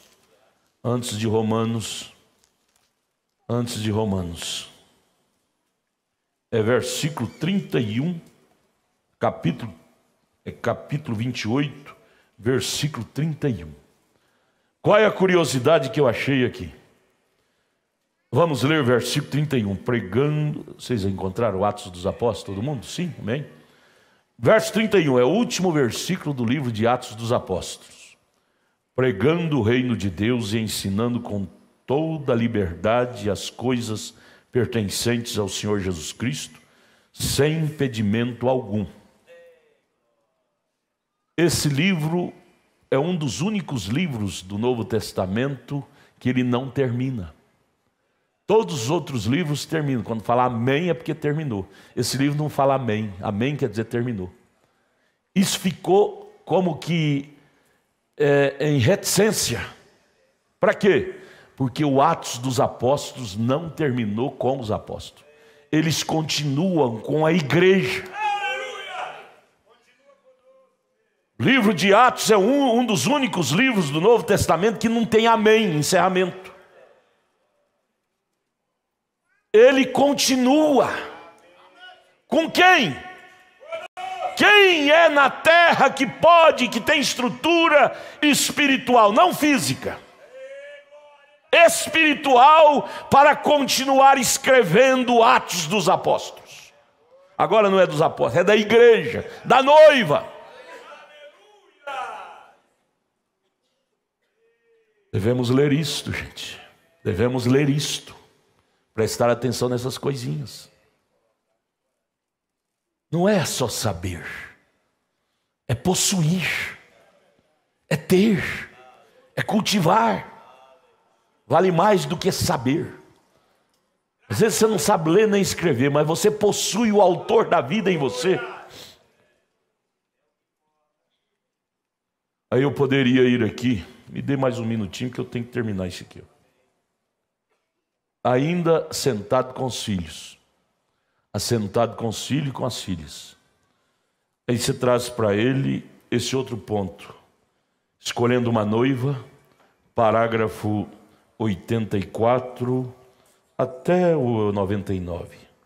O irmão Brana, sentado com um casal de jovem, e o pai deve sentar com o filho, com a filha, os pais, e dizer isso que o irmão Brana disse aqui, ó, escolhendo uma noiva, 84 ao 99. O filho chega à puberdade, todo menino, menina chega na puberdade, já desperta paixão. Paixão. E é dever do pai e da mãe dizer, meu filho, isto é inevitável. Quando você chegar a uma determinada idade, você vai se apaixonar por alguém. E se você apaixonar por alguém, você não tem como tratar, casar com aquele alguém, você vai sofrer demais, meu filho. Por isso, meu filho, procure se profissionalizar, para que quando chegar a idade da puberdade, da paixão, você ter como responder àquela paixão, casar e ter para onde levar essa pessoa. Não ficar dependendo de A, de B, de C, se humilhando. Coisa humilhante é um casal que casa, tem que depender do papai, da mamãe, do sogro, da sogra. Isso é humilhante para um homem com H maiúsculo. Por quê? Não te preparou antes. O maior culpado é os pais. Não fundiu a cultura que tem que se preparar antes de vir a idade. Porque a paixão não quer, a paixão é uma força dentro da pessoa, do adolescente. A paixão não quer saber se você tem dinheiro para casar, se você tem profissão, se você tem para onde levar ela. A paixão quer casar. E quer casar mesmo. Ela ignora se você tem condição, tem jeito, se pode. Ela te embriaga. Você fica obcecado por aquilo. Fica cego. E aí a razão, o pai disse, não tem jeito não, tem que casar. Tem que casar. E aí casa, aqueles coitadinhos. O pai tem que ajudar de um canto, o sogro tem que ajudar do outro lado. Sendo que se tivesse a cultura dos pais, ensiná-los a se profissionalizar, buscar uma profissão, ele não seria tão humilhante. Gente, é muito humilhante para um moço com H maiúsculo, homem com H maiúsculo, depender de terceiros para tratar da família. Deixa eu ler aqui, o profeta sentado com aquele rapaz, com aquela moça, que veio até ele para se casar. O Brana disse, então, o final do parágrafo 83 da mensagem, escolhendo uma noiva. Ele sentou com aquele rapaz, com aquela moça, ele disse, então ele disse, filho. O Brana chamava de filho. O Brana era muito amoroso. Nós devemos tratar com eles com muito amor. Filho, filha. Filho, quero que escute o que estou dizendo. Parágrafo 84. Ele virou para o irmão Brana e disse, sim, senhor, respondeu ele. Então eu lhe disse, amas esta moça? Você ama ela? Para casar precisa de amar. Você ama? Amo. Mas é só amor que precisa para um casamento? Amor não enche barriga. Isso é a cultura que o pai deve passar para o filho, principalmente para o filho e para a filha também, para ela não forçar a barra. Amas? Amo. Tá bom, então eu vou fazer seu casamento só porque você ama. Não é assim não. Isso chama-se, como é que é a palavra que eu falei agora há pouco? Tem que haver coesão e a outra. Coerência. Coerência. Coerência quer dizer, pega uma coisa aqui, outra coisa ali, e junta para formar aquele pacotão do sucesso. É preciso amar? É. mas é só o amor, irmão Branham nos dando esse exemplo, que o pai, ele sentou com aquele rapaz como pai, chamou ele de filho. Amas esta moça? O rapaz disse, sim, Senhor, eu amo. Respondeu ele. Ele virou para a moça e disse, ama você a ele? Ela virou e disse, sim, Senhor, eu amo. Respondeu ela. E o profeta não parou aí, vem o parágrafo 89, ele diz, segui dizendo, tem você para onde levá-la depois de se casarem? Essa é uma pergunta vital que os pais devem colocar no coração ainda dos filhos adolescentes, antes da idade da puberdade. Tem você para onde levá-la depois de casarem-se? Amo. Tudo bem, é o primeiro ponto. Mas tem que ter uma coesão, tem que ter uma... Me perdoe, já esqueci a palavra. Coerência. A coisa não pode ser incoerente. Doutrina não pode ser incoerente. Tem que ter casamento, coisa com coisa, para formar o pacotão. Não pode ser pontos extras. Tens você para onde levá-la? E não é na hora de casar, o irmão Branham está falando isso com esse rapaz, que o rapaz era um estranho, não era cristão. O irmão Branham fazia casamento de moço que não era cristão, desde que o respeitasse. Então o irmão Branham, antes de casar, disse isso para ele para ajudar. Mas essa pergunta deve fazer enquanto está criança ainda. Criança, meu filho, amar é bom, gostar é bom, apaixonar é bom, mas antes de você desenvolver uma paixão por uma moça, você tem que perguntar para você mesmo, eu tenho para onde levá-la quando eu casar? Se todos pensassem isto, olha gente, aliviaria muitas cargas, muitas vergonhas, aliviaria muitos traumas, porque a moça em si, quando vê o rapaz, ela cria dentro dela uma figura, que aquele rapaz é um galã, porque é bonito, é rico. Não é todo que é bonito é rico, não. Quando eu casei, eu não tenho vergonha de contar, irmãos, eu era o rapaz mais bonito da mensagem no Brasil. Moças morriam por causa de mim, eu estou falando verdade, porque na época era todo mundo feio, e eu era feio, mas do seio eu era mais bonito, só que eu não tinha um couro para deitar em cima. Que adianta só beleza e não ter condição para levar ela? Casei, comprei móveis no pregão, móveis usados para nós viver nos primeiros meses. Ela tinha que trabalhar, eu trabalhava, o dinheiro que eu ganhava era mixaria. Nós comia 15 dias ela tinha que trabalhar para ajudar. Quer dizer, foi falta de preparação minha. E se ela não fosse uma moça cristã, ela me decepcionava e me largava.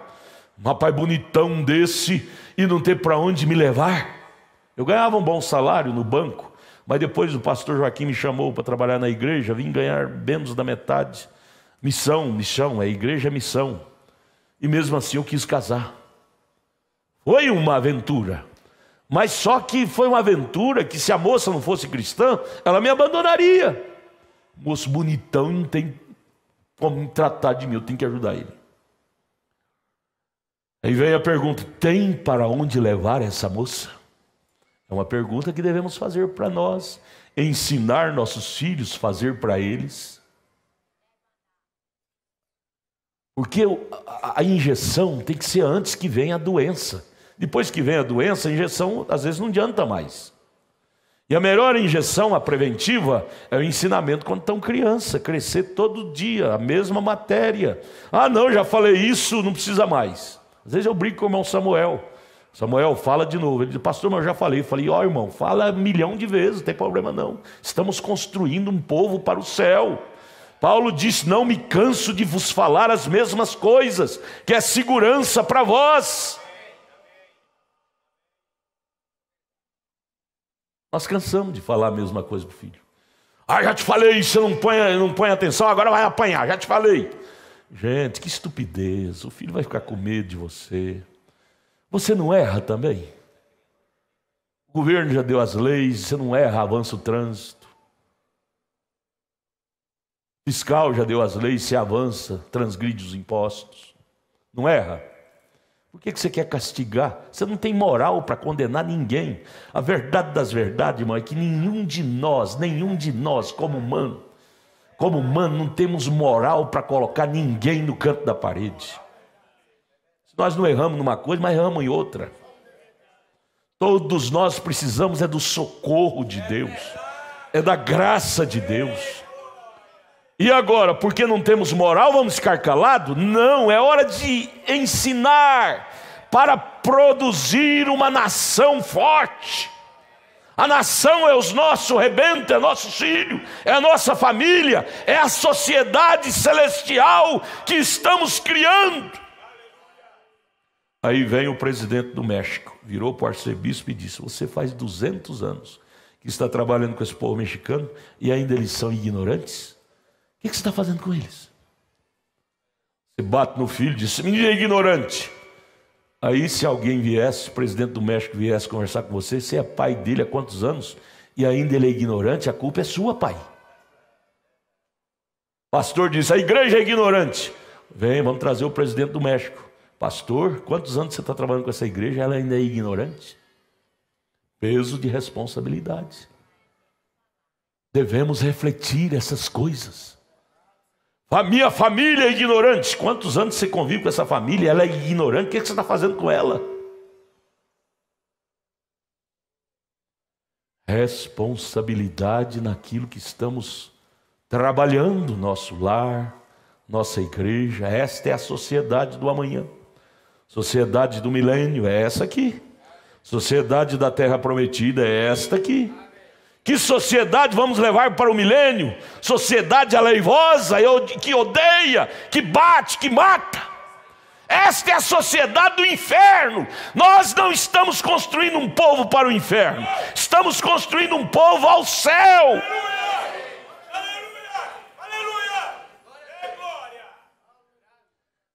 Sociedade do céu, aqueles que amam, que perdoam, que ignoram as coisas. Sabe o que é ser grandão? É ignorar o errado. Errado, ele está fazendo o que ele tem. Tem cocô de vaca para jogar na igreja? Ele deu o que ele tem, ela deu o que ele tem, ela tem. Eu vou ignorar ela, eu vou ignorar ele. Grandão é aquele que dá conta de conviver entre os errados, sem odiá-lo, sem amargurá-lo, sem brigar. Grandão é esse tipo de gente. Grandão não é aquele que é musculoso, eu vou fazer academia, para mim bater em todo mundo, eu sou grandão. Você é um pobre, desgraçado e miserável. Está escrito em Jeremias capítulo 17, maldito o homem que confia na carne, confia no homem. Maldito. Grandão é aquele que dá conta de conviver com os errados, sem odiá-lo. Sem odiá-lo. Quando não quer, dois não brigam. Eu tenho que proteger minha esposa. Me diga, que homem que dá conta de proteger sua esposa, gente? Quando você não está junto, se ela quiser te trair, ela trai. Não é critério que vai evitar da sua esposa te trair, do seu marido te trair. O que evita é a presença de Deus. Se você pode fazer alguma coisa, é orar por ela, é orar por ele, é ter culto doméstico. Esse negócio de usar força, isso é para o mundo. Eleito usa a força do Espírito Santo. Eu tenho que proteger minha casa, tenho que proteger meu marido. Cerca lá, menino, vigia meu marido, vigia o papai, vigia a mamãe. Gente, você tem que ter essa consciência. Se a sua esposa quiser te trair, o inferno é dela, não é seu não. Ela que vai para o inferno. Se seu marido quiser te trair, não vai te afetar, é inferno para ele, não é para você. Você não tem que entrar na briga dos outros. Mombrana disse: ela não é digna de você, ele não é digno de você, ignore, deixe para lá, siga em frente. Mombrana não ensina a proteger com a força. Isso é ignorância. Vaza entre os dedos. Quantos pais nesses 47 anos, eu fui consagrado em 1977, fui consagrado a evangelista pelo pastor Dércio Viana, aquele que morreu no Rio. E desde então eu acompanho pessoas, famílias. Eu tenho aprendido isto. Pais dizem: a minha filha não vai se perder. A filha do fulano se perdeu porque o pai não sabe criar.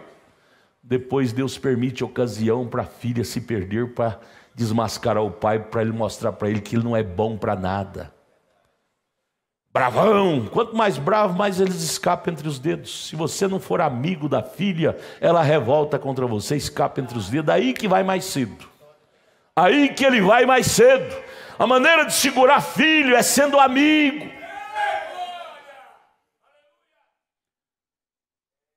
Sendo amigo. Se nós não conseguir pela amizade, não é pela estupidez que vamos conseguir. Escapa mais cedo e revoltados. Nosso ministério é Provérbios 22, 6. Educa seu filho. E educar não é bater. Educar é ensinar. É sentar, é descer ao nível. É se tornar uma criança, um bebê junto com ele, e entender que as suas fraquezas é aquela. Ele está buscando socorro, socorro. Às vezes ele não fala verbalmente, mas ele fala assim, a voz da inconsciência grita: papai, me ajude, mamãe, me ajude com ensinamento. E nós pensamos que ajudar é deitar a vara. Coitadinho, está morrendo e nós acabamos de matar. Ô pai, mãe, isso me arrebentou meu coração nessa manhã ao ver essa frase no vídeo. Educa o seu filho no caminho em que deve andar. Qual é o caminho que se deve andar? É o caminho do mundo? É o caminho do Senhor. Escreva isso: grandes são aqueles que descem para ajudar os pequenos. Grande não é aquele que passa por cima, bate nos pequenos. Grande é aquele que desce. Jesus, sendo Deus, grandão, grandão, grandão, porém desceu, se tornou homem, ficou do tamanhozinho do homem para ajudar o homem. Grande é aquele que desce para ajudar os pequenos. Deus, sendo mais grandão dos grandões, porém desceu, se tornou entre os pequenos dos pequenos para ajudar os pequenos, que sou eu, que é você. Grande não é aquele que se esnoba a grandeza. Grande é aquele que desce. Pai, desça com seu filhinho. Mãe, desça com a sua filhinha.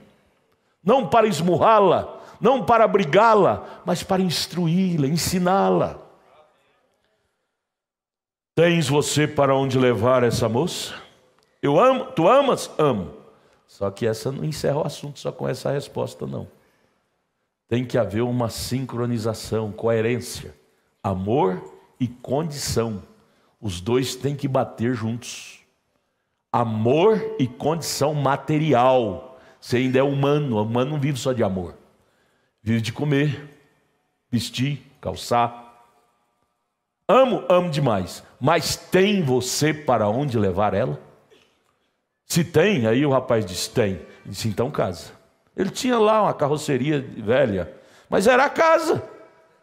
Era a casa. Não foi levar para a casa do sogro. Aí ele prossegue perguntando para a menina: se um dia esse rapaz perdeu o emprego, você vai voltar para a casa de sua mãe? Ela disse: de jeito nenhum. Ele pergunta para o rapaz: se um dia você perder o emprego, você vai devolver essa menina para a casa dos pais dela? Ele diz: eu vou suar até gotas de suor de sangue, mas vou lutar com tudo para cuidar dela. Porque hoje qualquer coisa leva para o sogro, para a sogra. Não é assim. É um compromisso. É seriedade. Bendito quem casa com a moça igual as filhas do irmão Magno. Já tem 2 lotes, um para cada uma. Mas não é todos os pais que têm isso. E isso não é bom também, não. Você tem que ter o orgulho de não depender de seu sogro. Seu sogro casa com a filha de um sogro igual o irmão Samuel. Vou te levar para o mercado. Diz: não. Eu vou ganhar meu suor com a minha profissão. Senão os outros vão pensar que o senhor está tratando de mim. Não quero. Seja orgulhoso. Seja um homem com H maiúsculo. Tenha orgulho de ser homem. Não vou. Isso é lindo, gente. Isso é cristianismo. Isso é cristianismo. Isso é lindo. Vocês podem dizer amém para isso? Vamos almoçar, já são 11 horas. Eu creio que isso era o recado de Deus. Me perdoe, mas domingo que vem. Me perdoe não, eu não posso pedir perdão quando é Deus que mandou. Eu creio que ajudou, não ajudou? O que te ajudou? O que te ajudou, irmão Magno? Vem cá respaldar aqui. Bater o prego e rebater, fala para nós. Isso construiu o senhor como um pai amoroso? Fala alguma coisa sobre isso. Pastor Adalto, isso aqui é o que nós precisamos. Todos os dias nós precisamos desse tipo de ensinamento, porque nós temos responsabilidades a cumprir, né? Como pais. E se nós deixar esse legado para nossos filhos, Deus vai cobrar isso de nós. O profeta fala isso. Deus vai cobrar isso de nós. Então, eu creio que devemos ajudar nossos filhos, devemos estar ao lado deles, descer ao nível deles, a estrutura deles, como o senhor ensinou aqui. E tudo isso, pastor Adalto, é para nós crescer. Graças a Deus. Para termos a condição de ajudá-lo, irmão, nós temos que nascer de novo. Nascer de novo, pastor Adalto. Porque está escrito lá, tal forma, tal boa. É verdade. Com um comportamento de não nascido de novo, nós vamos criar uma família não nascida de novo. Tal forma, tal E outra coisa, pastor Adalto, todos nós somos devedores. Não tem nenhum bom. Todos. Não tem nenhum bom. Quem falou isso foi o irmão Brana. Todos nós. O irmão Brana falou isso. Pergunta resposta número 3. Eu sou devedor e o senhor diz, eu não tenho o direito de apontar o dedo para quem quer que seja nessa igreja. Sabe por quê? Porque eu sou o maior devedor. Culpado no mínimo, culpado no máximo. Culpado no máximo. Então, se eles são devedor, eu também sou. E graças a Deus, pastor Dalton. Por ter essa consciência. Graças a Deus por ser um devedor, porque senão eu não poderia bater no peito e dizer que você não presta, eu que presto. Fariseu. O que nós desejamos é ser fariseu. Amém. Que agora nós pedimos também o seguinte, pastor Dalton. Deus ajuda nós a chegar ao nível que precisamos estar. Amém. E estamos no caminho, né? Amém. Você está no caminho?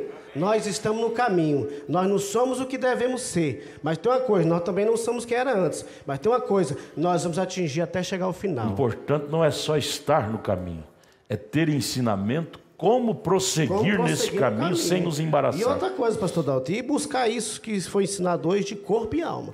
Se quisermos chegar lá. Se quiser. Se não quiser, mas graças a Deus. Bom, Samuel, o que você fala disso? Te ajudou? Como um pai? Muito. Eu saio nesta manhã com esta interrogação.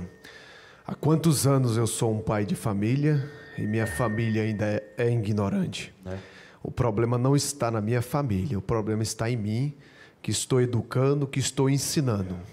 Então, se há algo que deve mudar... Nós temos aqui o irmão Eliseu, o irmão Elias, eles estão em Anápolis. São controladores de voo. Eles ficam lá na Gurita, no comando, no aeroporto. Controlar o avião que sai daqui para Fortaleza, eles controlam no computador. Lá no computador parece que a bolinha é o avião. Está indo aqui para lá. Tem as pistas, aerovia. Se eles não controlam direito, aquele avião entra na pista do outro, ele choca e morre todo mundo. O culpado não é o piloto lá, o culpado é quem está comandando. O culpado não é o filho, o culpado é o monitor que está aqui monitorando, que é o pai, que é a mãe. Então, se eles estão fazendo errado, é porque eu estou ensinando errado, né?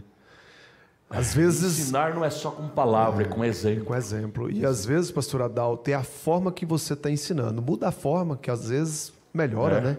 Às vezes muda. Porque nem tudo é igual, irmão. Não é? Você tem 2 meninas, não tem? Eu tenho 3. Cada um exige uma forma diferente de tratar com ele. Cada um tem um gênio diferente. Não existe uma receita, né, pastor Não Adalto? existe uma receita, uma bitola. Tem que ser assim. Por isso que família não tem norma. A norma é essa. Como é que fala? Não é norma que fala, é padrão. Não, cada elemento tem um padrão que ele exige se trabalhar com ele daquele jeito, o outro já é de outro jeito. A mesma Bíblia, a mesma mensagem, mas você insere na pessoa de uma forma que ele possa conceber. Isso é ser pai, saber qual é a forma que aquele menino exige para você chegar a ele. E a gente, nós pais, devemos ter esse autocrítica, né? De perceber. E outra coisa também, pastor Adalto, as fases, né? Fases. Entender a fase da criança, a fase da adolescência, a fase da juventude. Então, assim, cada fase você tem que ter uma forma diferente de trabalhar, né? Então, esse é critério do pai. Por que você fala isso? Porque você passou por isso. Passou por isso. Os meninos são aleivosos que eles não têm experiência. Quem tem que ajudar eles é quem passou por aquilo, é que tem experiência, tem matéria para dizer, nessa fase, meu filho, faça mais assim. Minha filha, nessa fase eu passei por isso. Eu sei que é horrível. Faça mais assim que você vai conseguir vencer. Isto é ser um bom pai, uma boa mãe. Entender as fases. Exatamente.